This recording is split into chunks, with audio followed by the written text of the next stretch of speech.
आत्मा भटक रही है।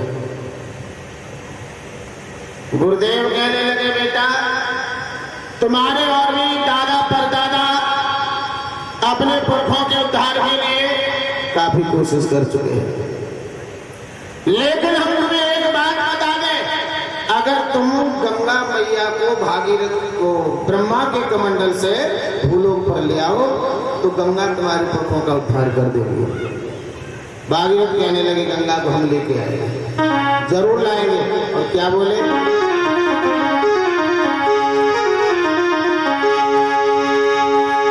गंगा को लेकर के आएंगे और अपने पुरखों का उद्धार कराएंगे।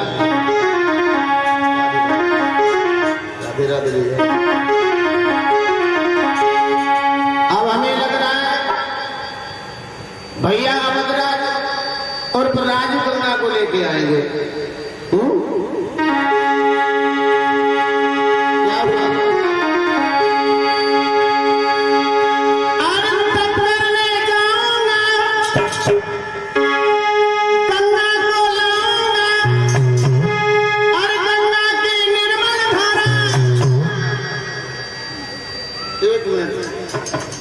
गजेंद्र भाई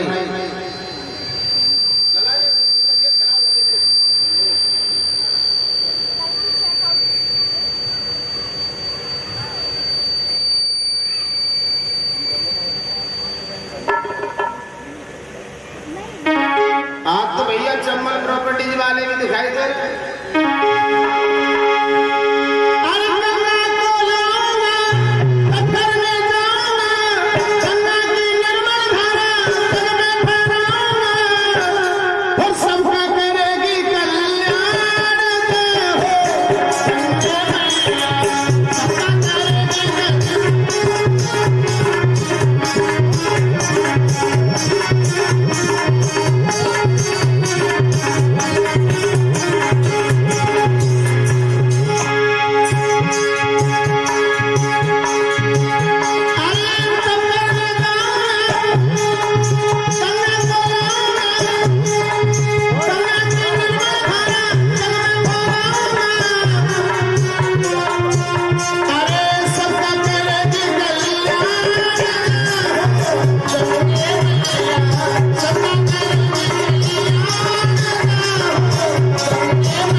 सबका करेगी कल्याण, जय हो गंगे मैया। और क्या बोले,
तपस्या करते हैं। ब्रह्मा जी प्रसन्न हुए। ब्रह्मा जी कहने लगे कहिए भागीरथ क्या बात है, कैसे याद किया। भागीरथ ने खुले शब्दों में जवाब दिया, प्रभु भूलोक पर हमारे 60,000 पुरखे जल करके राख हो गए हैं और उनके उद्धार के लिए हम गंगा को भूलोक पर लाना चाहते हैं। बाबा बाबा श्री सुखदेव जी समझाते हैं, राजन परीक्षित, आज ब्रह्मा ने कहा है भागीरथ गंगा को तो हम स्वर्ग से छोड़ देंगे, लेकिन गंगा के वेग को, भार को कौन सहेगा? गंगा के वेग को, भार को कौन सहेगा? बोले प्रभु ये भी तुम्हें बताओ कौन सहेगा? कहने लगे अगर गंगा को भूलोक पर ले जाना है तो सबसे पहले भोले बाबा को तैयार करो। आज भोले बाबा ही गंगा के इस वेग को, भार को सहन कर सकते हैं। याद रखना श्रोताओ, भागीरथ ने भोले बाबा की तपस्या की और भोले बाबा की तपस्या की। भोले बाबा कहने लगे कहो क्या बात है, कैसे याद किया? भोले बाबा हम गंगा को लेकर आ रहे हैं, लेकिन हाँ गंगे मैया कह रही है मेरा वेग बहुत तेज है, मेरा वेग कौन सहन करेगा, इसलिए हम आपके पास आए हैं, अगर आप गंगा का वेग सहन कर लें तो।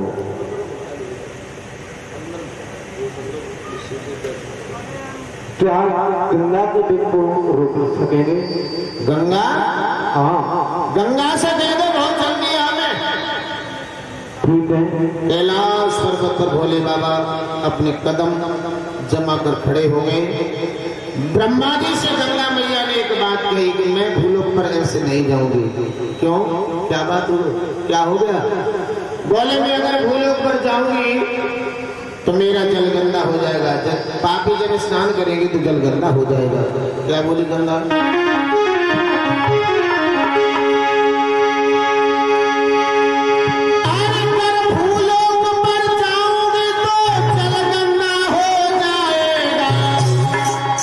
पापी जब स्नान करेंगे तो जल गंदा हो जाएगा।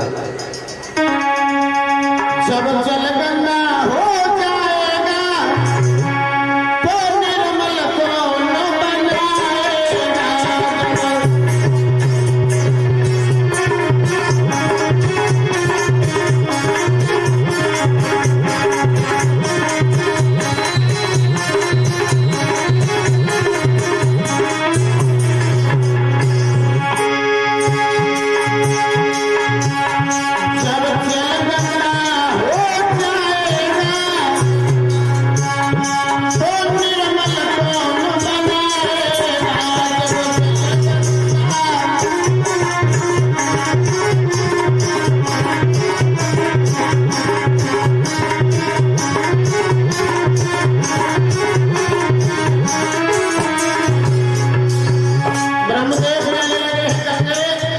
सुनो हमारी बात, तुम कह रहे हो कि तुम्हारा जल गंदा हो जाएगा, पापी जब स्नान करेंगे तो जल गंदा हो जाएगा, ये निश्चित बात है। लेकिन सुनो, सब संत महात्मा ब्राह्मण तेरे चरण स्नान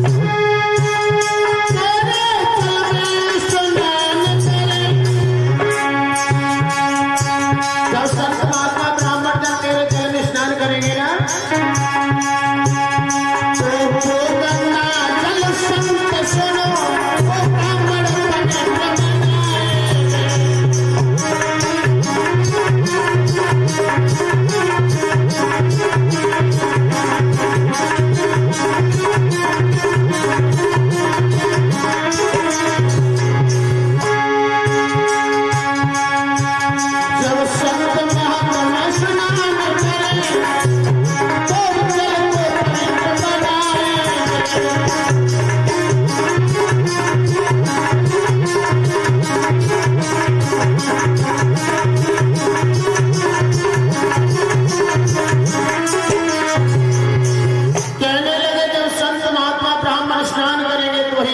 जो अपवित्र हो जाएगा वही पवित्र कर देंगे।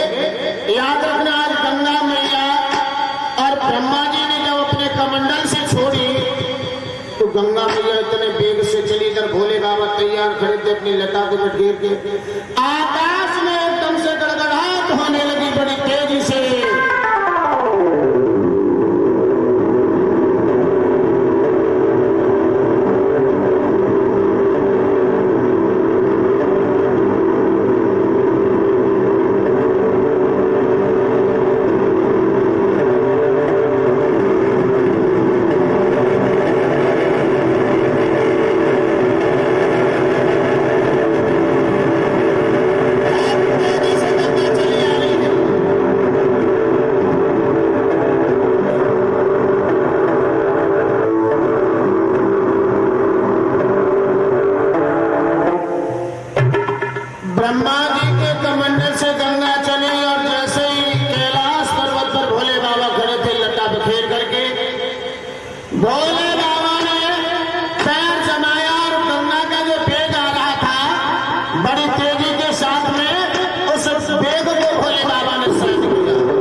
गई, पता भी नहीं लगा कहाँ चली गई।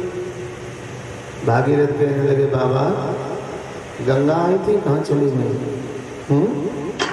इनका तो अता पता भी नहीं लगा। क्या हुआ?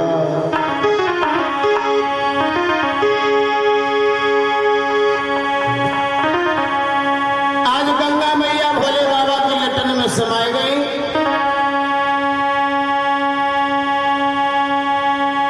भागीरथ कहने लगे माँ, अरे मैया आसमान से गिरी।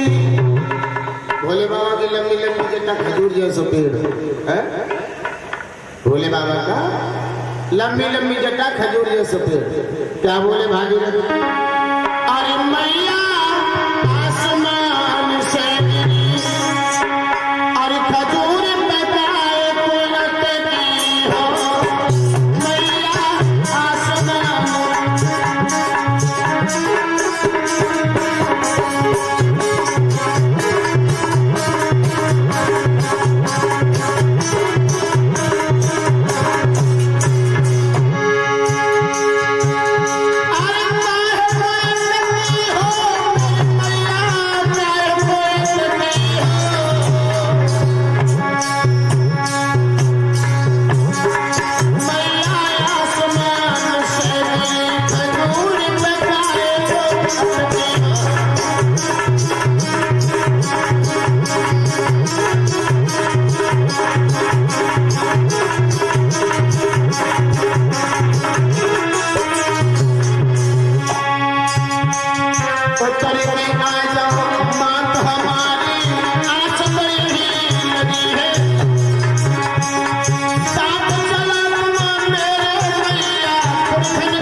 और सर से बाहर निकाली। उसी लटा के सहारे से गंगा मैया का प्रतिभाव हुआ।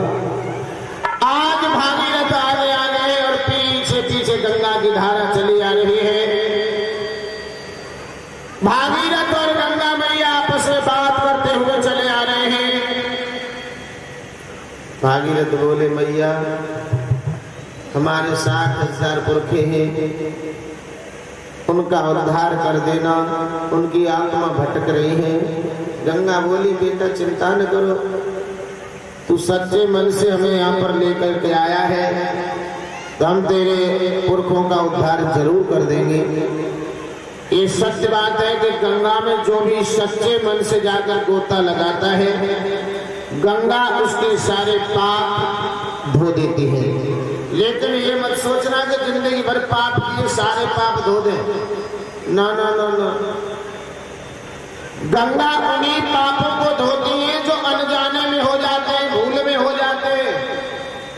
जानबूझ करके पाप करोगे, गंगा में नहाओगे तो समझ लो डबल और ज्यादा पाप चढ़ जाएगा।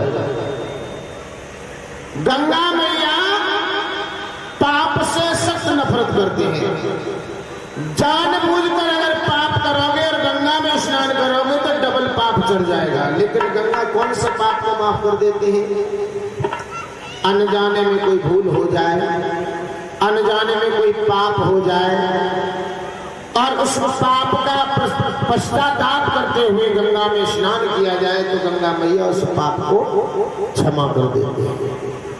ऐसा नहीं है कि जबरदस्ती अपने जानबूझ करके और पाप करो, धर्म करो और गंगा में गोता लगा तो पाप धुल जाए। पाप नहीं धुलेंगे और ज्यादा ही पाप चढ़ जाएगा। गंगा मैया चली है। आज याद रखना भागवत श्रोताओं, बाबा श्री सुखदेव जी समझाते हैं राजन परीक्षित, आज मैया गंगा बात करती जा रही है। रास्ते में पड़ गया हिमालय पर्वत। गंगा बोली बेटा भागीरथ बोलो। ये रास्ता तो बंद है। क्या करें फिर? हमारे विचार में एक काम करो। क्या? इंद्रलोक चले जाओ हाँ और वहां से इंद्र का ऐरावत हाथी ले आओ। ठीक है। कह देना कि तुम्हें गंगा ने बुलाया है और वो आएगा, इस पर्वत को तोड़ देगा, रास्ता बना देगा और हम निकल जाएंगे। ठीक है, जाओ जल्दी जाओ। आज भागीरथ चले और जाकर इंद्रलोक में इंद्र के ऐरावत हाथी के पास में पहुंचे और जाकर कहने लगे, भैया ऐरावत। हाँ भैया। भैया तुम्हें गंगा मैया ने बुलाया है। क्यों? गंगा को कुछ जरूरत है। क्या जरूरत है? गंगा को जरूरत है कि हम गंगा मैया को लेकर भूलोक पर जा रहे हैं। रास्ता में हिमालय पर्वत पड़ गया है, आप उसे पर्वत को तोड़ दो। गंगा मैया ने कहा है, बुलाया है तुम्हें, रास्ता बना दो। अच्छा हाँ, तो हम चले तो चलेंगे तुम्हारे साथ, लेकिन उससे पहले गंगा से ये पूछ करके आओ। उसके लिए हमारी एक शर्त होगी। क्या शर्त होगी? अगर गंगा हमारे साथ शादी कर लेगी। शादी? हाँ हाँ हाँ। कितना दिमाग खराब है इसका। ऐरावत कह रहा है कि हमारी एक शर्त होगी, गंगा अगर हमसे शादी करेगी तो हम उस पर्वत को तोड़ देंगे तुरंत। तुरंत? अच्छा हाँ, पूछ कर आओ। ऐरावत के दिल के अंदर लालच आ जाए कि गंगा से शादी हो जाए तो हम तोड़ देंगे पर्वत को, लेकिन बात ना मालूम है। ऐरावत बोला, सुनो गंगा से कह देना जाकर के,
शादी कर ले। ठीक है, हम जा रहे हैं, अभी गए और यूं लौट कर आए।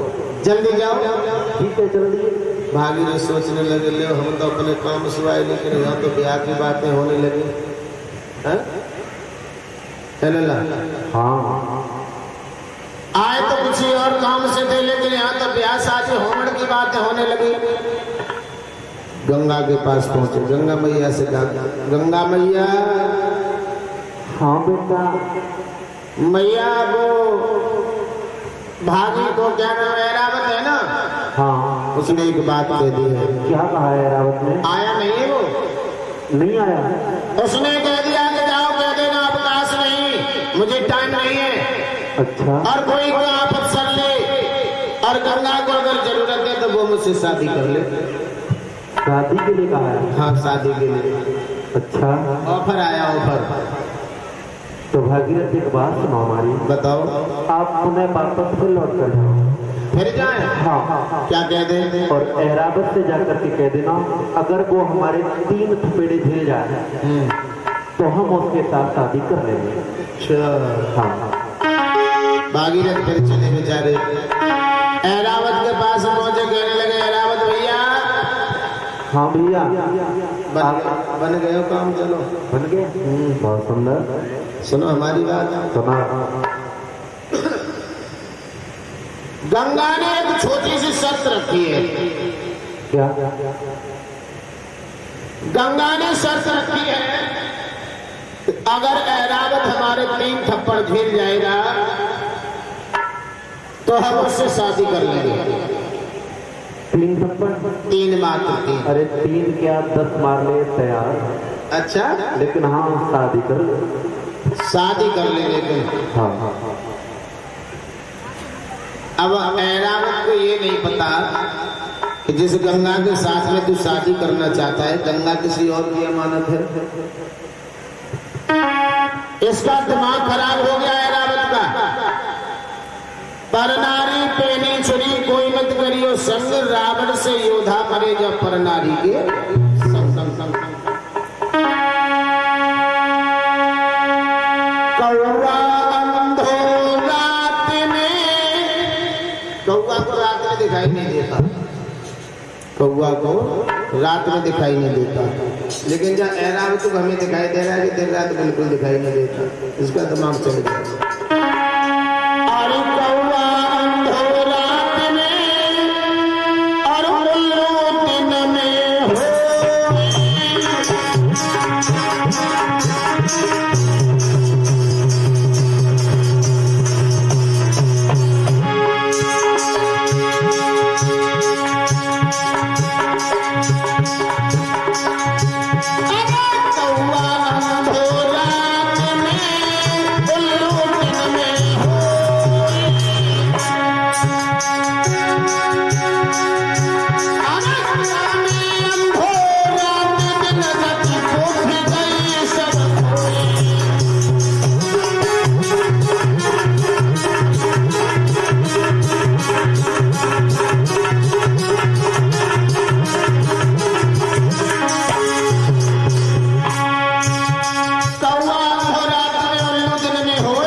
आज याद रखना भागवत श्रोताओं, बाबा श्री सुखदेव जी समझाते हैं राजन परीक्षित,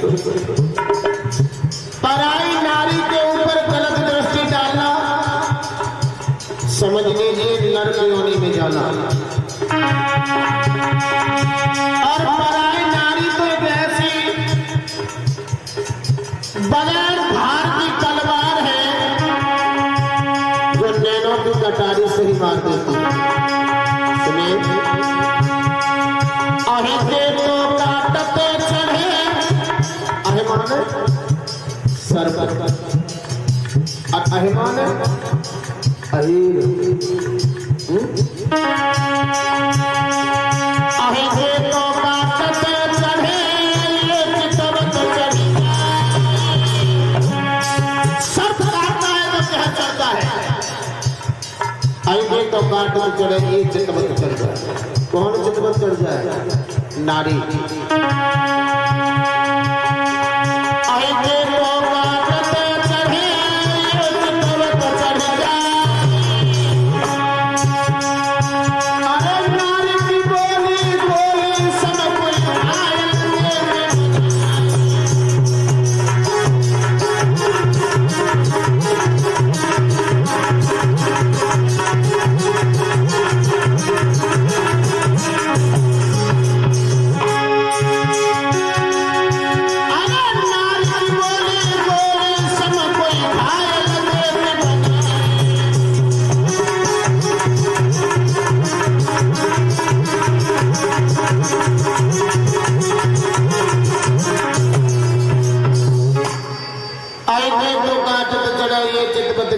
चढ़ जाए। नारी की बोली गोली सब कोई घायल दैत्य बना है। ऐरावत पागल हो गया है गंगा से शादी करने के लिए। आज याद रखना मेरे भागवत श्रोताओं, बाबा श्री सुखदेव जी समझाते हैं राजन परीक्षित। आज ऐरावत कहने लगा 3 थप्पड़ की बात कही है गंगा ने। मात्र 3 थप्पड़ नहीं, ये कहा है 3 नहीं 10 मारने, लेकिन शादी करना है। अच्छा तुम ये कह रहे हो कि 3 की जगह चाहे 10 मार ले। ऐरावत कह रहा है वो नारी, अरे वो नारी क्या थप्पड़ मारेगी? बाकी पतरी पतरी कलानी, मुलायम मुलायम हाथ, नारी तो है क्या? नारी तो केवल भोजन बनाती है, रसोई में रहती है, मुलायम बिल्कुल रुई जैसे हाथ होते। कितनी तेज मारेगी, कितनी तेज मारेगी, जितनी तेज मारेगी मार के हमको क्या फर्क पड़ेगा? हमारे ऊपर क्या फर्क पड़ने वाला है?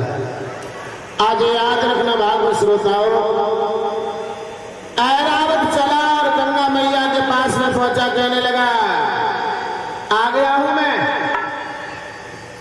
गंगा मैया कहने लगी तो फिर एक बात बताओ ऐरावत, बोलो। पहले शादी करोगे या रास्ता बनाओगे? पहले अगर रास्ता बनाएगा तो फिर बाद में शादी करी या ना करी? ऐसा करो पहले शादी करेंगे। शादी करोगे? हाँ। अगर पहले शादी करोगे तो पहले आपको शर्त पूरी करनी होगी। शर्त मालूम है? हाँ मालूम है। क्या शर्त है बताओ? शर्त आपकी ये है कि अगर 3 थपेड़े झेल जाए, हाँ, 3 की जगह 10 मारना। चलो तैयार हो जाओ। तैयार है। आज गंगा मैया ने कहा तैयार हो जा, और ऐरावत बड़े पैर जमा के खड़ा हुआ। गंगा के जल का वेग जो था ना, जल तो थोड़ा पीछे गया, और पीछे जाकर के जैसे ही बड़ी बड़ी प्रगति में जल की धारा आई, एक ही थप्पड़ लगा हुआ। क्या जैसे ही तेज धारा गंगा की आई और हाथी के ऐरावत के ऊपर पड़ी, ऐरावत हाथी तो लोट-पोट जल में डूब गया। और जैसे डूबा और एक ही थपेड़ा लगते ही और पापी का मनवा उड़ गया।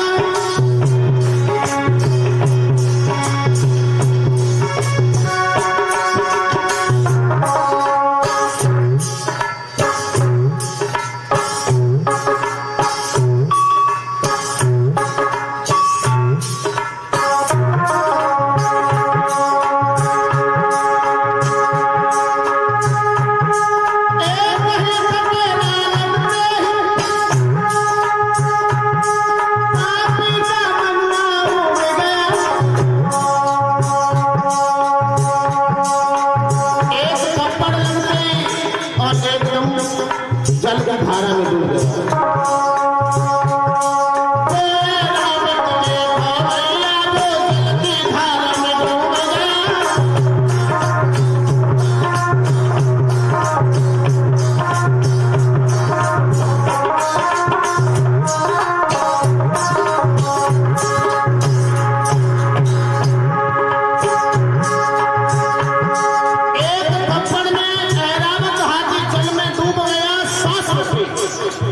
और जैसे श्वास रुकी, गंगा मैया का जल पीछे गया। फिर बोले एकदम सावधान, ऐरावत हाथ जोड़ के बोलो मैया।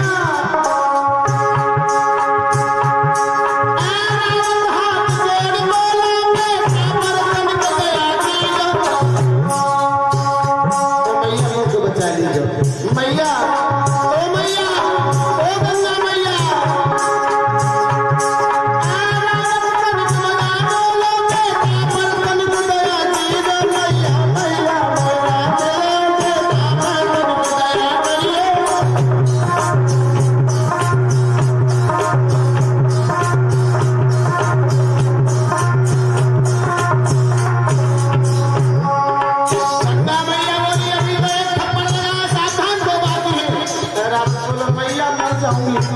मैया मर जाऊंगा। गंगा मैया सोचने लगी, लो अरे हमने अपनी घरबारी बनाए लो, अब कह रहे हो मैया मैया हमें बनाए दे आओ लोग। गंगा सोच रही, अब कह रहे हो जी मैया मैया हमें बनाए दे आओ। मैया आता है कोई गंगा बोली सावधान, ऐरावत बोला बस अब नहीं खेल पाऊंगा। गंगा बोली अच्छा अब माँ कह रहा है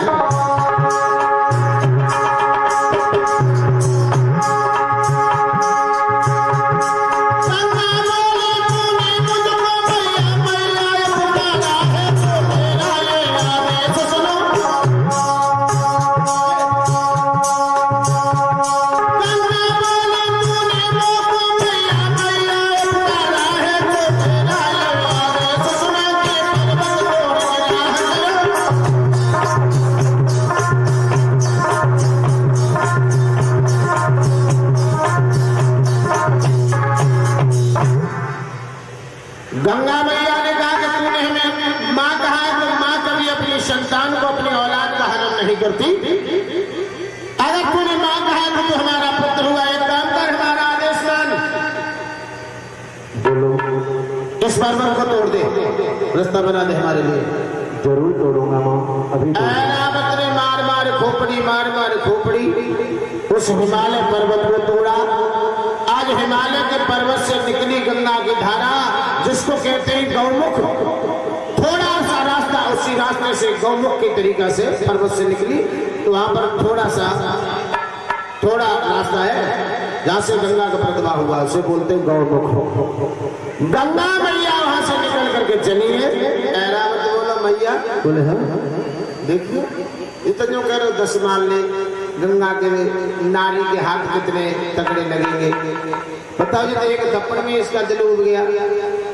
श्रोताओं, बाबा श्री सुखदेव जी समझाते हैं राजन परीक्षित। आज गंगा मैया आगे पीछे, गंगा मैया पीछे आगे भागीरथ। रास्ते में जनहूति महाराज का आश्रम पड़ा, और जनहूति महाराज ने सोचा कि बड़ी तेज जलधारा आ रही है, बड़ी तेज जलधारा आ रही है। जनहूति ने आगे बढ़ करके गंगा को अंजलि में लिया और पान कर गए। सोचा कहीं आश्रम न बह जाए। गंगा के जल को पी गए। पीछे मुड़कर भागीरथ ने देखा तो गंगा का आता पता नहीं। भाग करके गए, कहने लगे महाराज जी, महात्मा जी, हाँ इधर हमारी गंगा मैया आ रही थी, तुमने देखा था क्या? हाँ बेटा, देखा तो था। हमने सोचा कि हमारी तो इस कुटिया को भी डूबे देगी, तो हमने तो उन्हें पी लिया। जनहूति महाराज कहने लगे बेटा, हमने तेरी गंगा को तो नहीं देखा, लेकिन हमने सोचा कि बड़ा तेजी से पानी आ रहा है, हमने सोचा कि हमारा आश्रम बह जाएगा, तो हमने पानी समझ के गंगा को तेरी और पी लिया, जल समझ के पी लिया। अब गंगा मैया जनहूति महाराज के पेट में इधर से उधर दौड़ रही। आप लोगों ने कभी अवगत दिया हो कि कभी कभी पेट में पानी इधर से उधर दौड़ता है तो कुड़ होती है पेट, ये जल का ही प्रभाव होता है। क्योंकि जनहूति महाराज के पेट में गंगा इधर उधर दौड़ रही थी। जनहूति महाराज ने कहा एक काम करो, और गंगा का ऐसा प्रभाव तो हो नहीं सकता, आप मेरी जंघा का मंथन करवाइए। जनहूति महाराज की जंघा का मंथन कराया गया। उस जंघा से एक धारा फूटी, वहां पर एक गंगा मैया का एक नाम और पड़ गया, जनहूति गंगा। बोले जनहूति महाराज की। आवाज नहीं आई है। बोले गंगा मैया की। अरे माटी के धोदाओ, जब शरीर को कुछ ना हो तो जानवर के शरीर की खाल मांस सब काम आ जाता है, लेकिन मनुष्य का शरीर जल करके राख हो जाता है। अगर आप लोग जयकारा कीर्तन नहीं बोलेंगे ना, तो मुंह में पाप बैठ जाएगा। पाप बैठ जाएगा।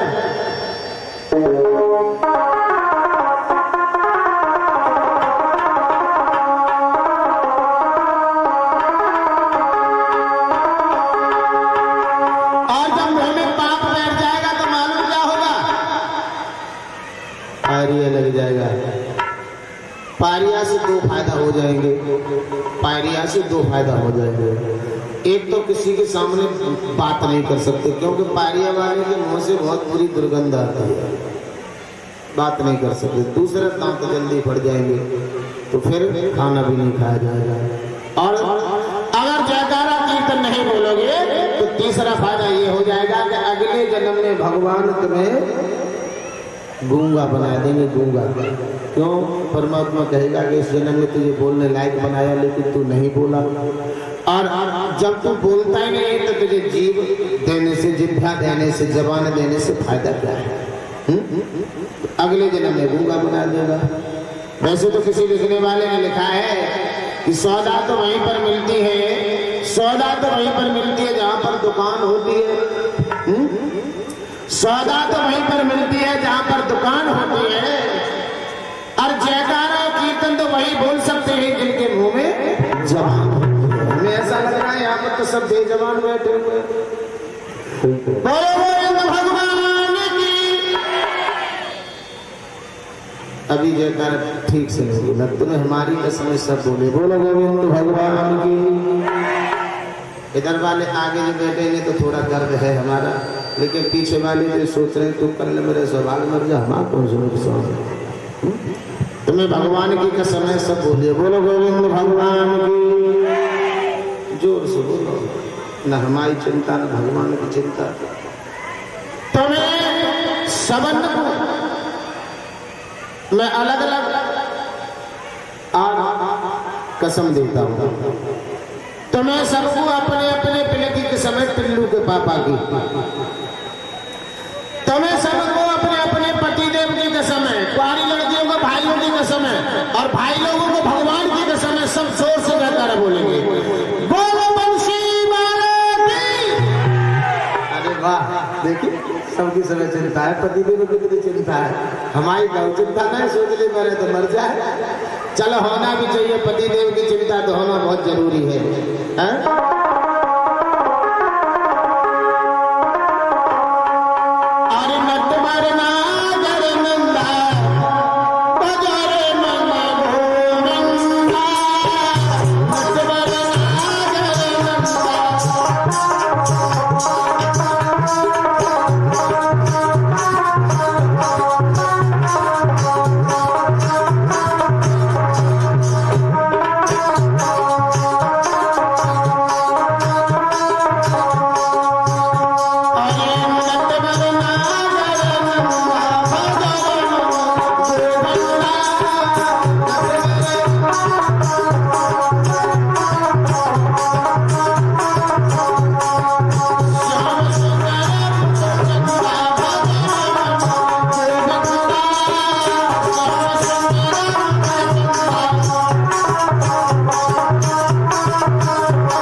बाबा श्री सुखदेव जी समझाते हैं राजन परीक्षित, गंगा की धारा को लेकर के आए हैं भागीरथ और अपने इस भारत भूमि पर जो गौमुख गंगोत्री हरिद्वार के रास्ते से होते हुए गढ़गंगा सोरो घाट से चलते हुए जो गंगा मैया का जल जो जिसमें हम और आप सभी स्नान करते हैं, ये महाराज भागीरथ की कृपा से हमें और आपको सभी को प्राप्त हुआ।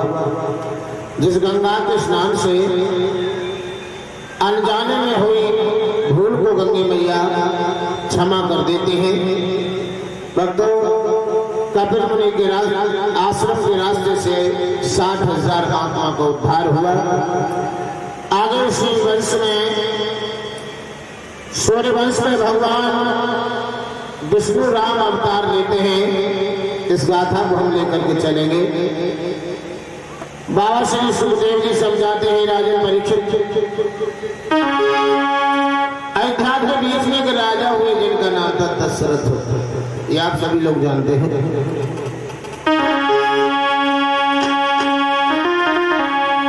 और महाराज दशरथ की 3 रानियां थी। भगवान विष्णु ने जो राम अवतार लिया था, इसका कारण क्या था? पहला कारण था जय और विजय का श्राप। चंद्र शब्दों में बता दें हम आपको।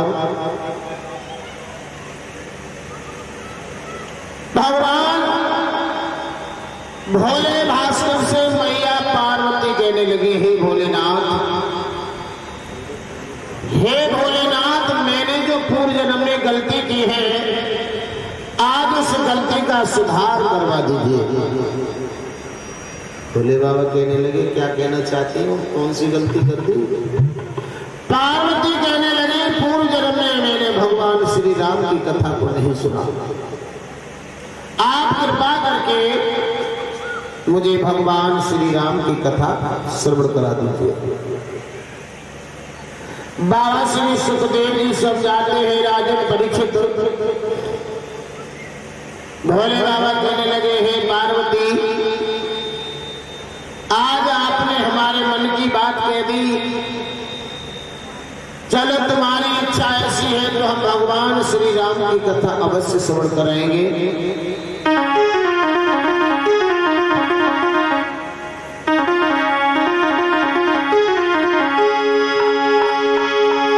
भगवान भोले भास्कर कैलाश पर्वत पर मैया पार्वती को कथा श्रवण करा रहे हैं। जैसे सभी भक्त कहते हैं अमर कथा। अमर कथा का मतलब क्या है? अमर कथा का मतलब है कि भगवान भोले भास्कर के मुखार बिंद से सुनी हुई जो कथा है, जो सुन लेता है, वो आवागमन से रहित हो जाता है, वो अमर हो जाता है। उस कथा को भोले बाबा ने सुनाया।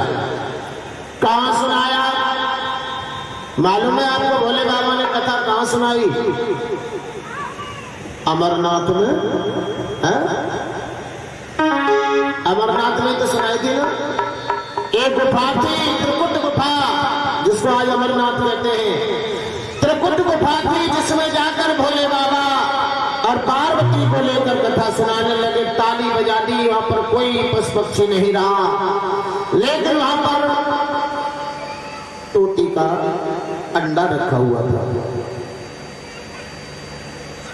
पार्वती से कह दिया था कि पार्वती, पिछले जन्म की तरह से इस जन्म में कोई गलती मत कर देना, ध्यान से सुनना। तो भोले बाबा कथा सुना रहे हैं।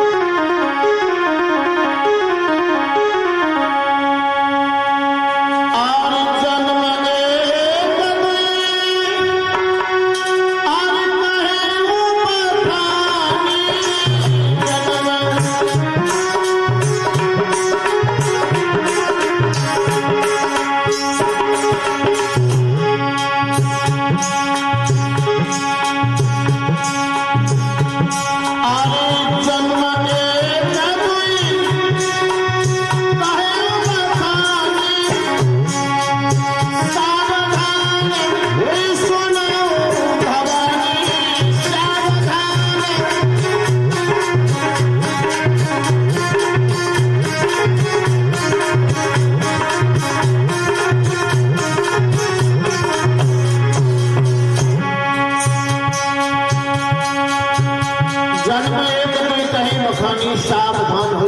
भवानी।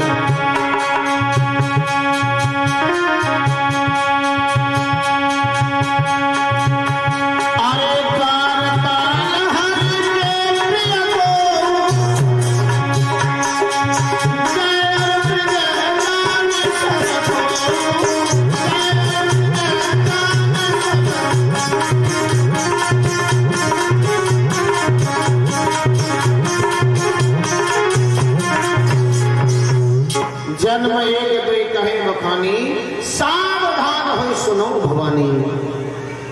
द्वारपाल हर के प्रिय दो, जय और प्रिय जान सबको। एक बार भगवान श्री हरि के द्वारपाल को ऋषियों ने श्राप दे दिया। पहला कारण है भगवान विष्णु का। जय और विजय भगवान विष्णु के द्वारपाल थे। सनकादिक ऋषि एक बार भगवान श्री हरि के दर्शन करने के लिए ईश्वर के रास्ते के लिए जब अंदर के लिए चले तो जय और विजय ने रोक दिया। जय विजय कहने लगे कहां जा रहे हो महात्माओं? विष्णु के दर्शन करने के लिए जा रहे हैं। दर्शन करने? हाँ। तो 2 मिनट तसल्ली करो, हमारा भी तो कोई कार्य है। हमें अंदर जाओगे? अंदर नहीं जाओगे, हम द्वारपाल हैं। पहले भगवान श्री हरि को पूछ करके आएंगे, आदेश लेकर के आएंगे, उसके बाद तुम्हें अंदर ले जाएंगे। ऐसे नहीं जाने देंगे। तुम्हारा दिमाग खराब है, हमें अंदर जाने दो। हमारा दिमाग नहीं, दिमाग तुम्हारा खराब है। हम द्वारपाल हैं, तो हमारा रोजाना का काम है। हम पहले पूछ करके आएंगे, तब तुम्हें अंदर ले जाएंगे। यानी भगवान के दर्शन करने के लिए भी पूछना होगा? बिल्कुल। हम तुम्हें पता नहीं, टिकट लग रही है 2100-3100 की भगवान के दरबार में दर्शन से। तो तुम जाने नहीं दोगे? ऐसे नहीं जाने देंगे। मान जाओ।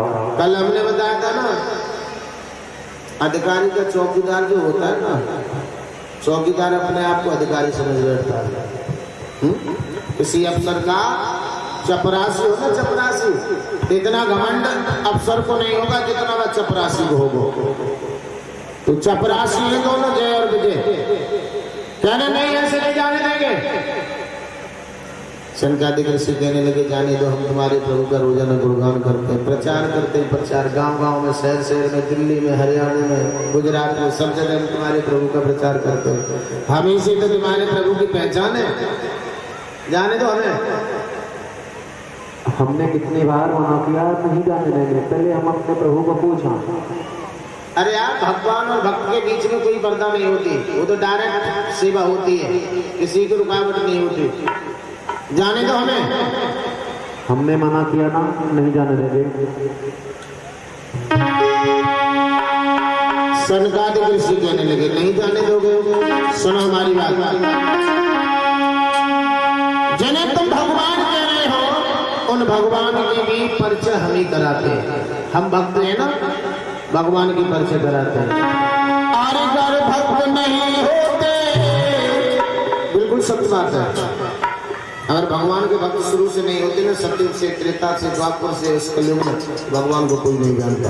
क्या कहा? और अगर भक्त नहीं होते, और भगवान कहाँ होते? भक्त नहीं होते।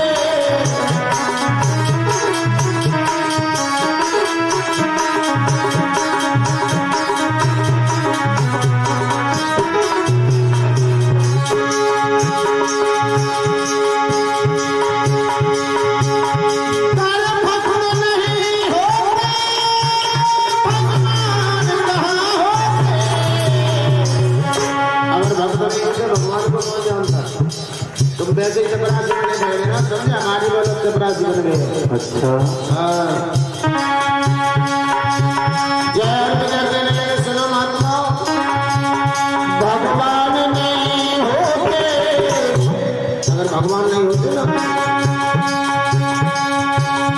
भगवान नहीं होते, हम सभी नहीं होते। भगवान नहीं।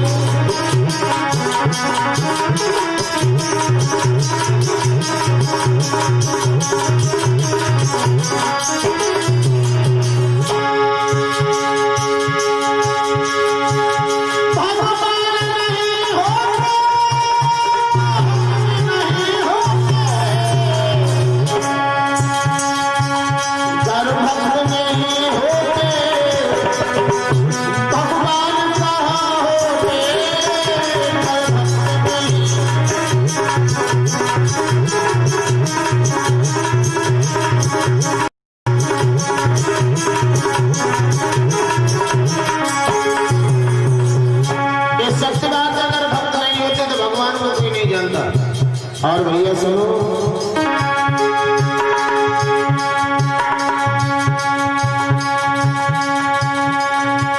कर पाप नहीं होते,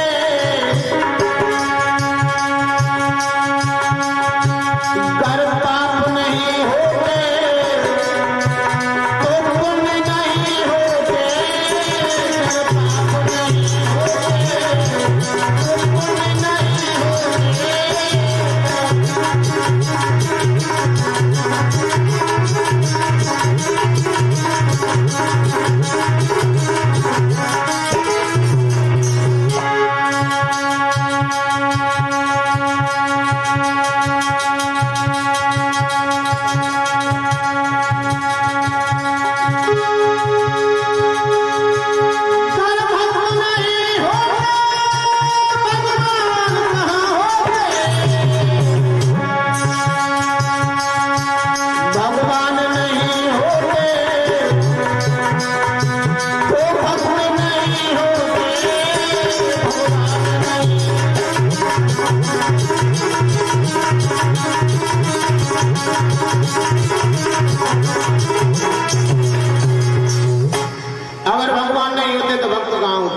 और भक्त नहीं होते तो भगवान को भी कोई नहीं जानता। जय विजय ने जब रोका, जय विजय को श्राप दे दिया, अरे मूर्ख को जाओ, तुमने हमारे साथ में राक्षसी प्रवृत्ति का व्यवहार किया है, भूलोक पर जाकर राक्षस बन जाओ। भगवान के पास जाकर के पहुंचे जय और विजय। भगवान ने कहा कि जिन संतों ने तुम्हें श्राप दिया है वही तुम्हें मुक्ति बताएंगे, रास्ता बताएंगे। जय और विजय आकर संकादिक ऋषियों के चरणों में गिर पड़े और कहने लगे, प्रभु हमें माफ कर दो, हम पहचान नहीं पाए। सनकादिक ऋषियों ने कहा श्राप लग चुका है, मुख से निकली हुई वाणी और कमान से निकला हुआ तीर वापस नहीं होता, राक्षस तो बनोगे, लेकिन हम एक राह बताए देते हैं तुमको। क्या बताए देते हैं? अगर तुम भगवान से प्रेम करोगे तो 7 जन्म तक राक्षस बनोगे। कितने? 7 जन्म तक राक्षस बनोगे। और अगर भगवान से दुश्मनी करोगे तो 3 जन्म तक राक्षस बनोगे और उसके बाद भगवान तुम्हारा उद्धार कर देंगे। तब तो जय और विजय पहले जन्म में हरणाक्ष और हरणाकश्यप बने, जिनका आप लोग प्रश्न श्रवण कर चुके हैं। पहले जन्म में हरणाक्ष हरणाकश्यप, दूसरे जन्म में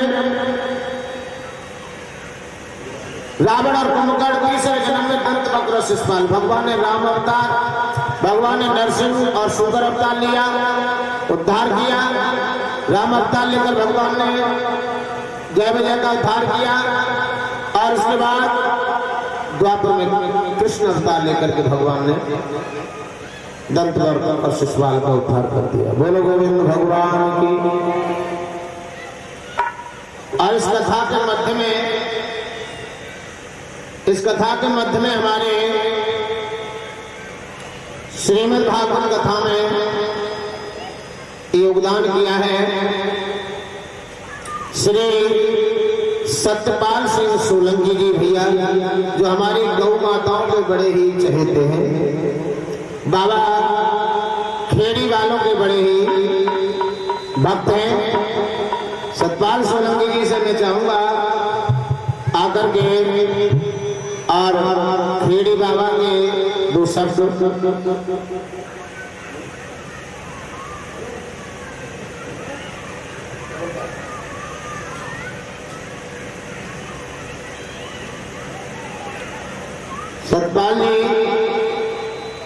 सतपाल सोलंकी जी हमारे हर बार हर कथा में आते हैं और गौ माताओं की बड़ी सेवा करते हैं। भैया सतपाल सोलंकी जी